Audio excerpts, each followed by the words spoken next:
Hello, today I'm in Hyundai i30. In this video I'll show you how to change system language via instrument cluster.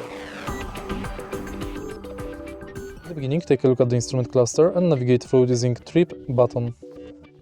Find Settings,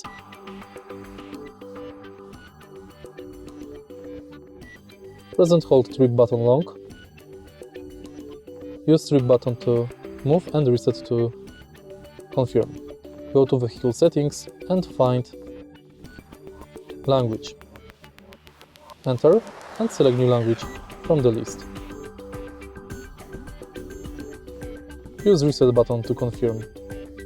If you find this video helpful, please leave a like, comment and subscribe.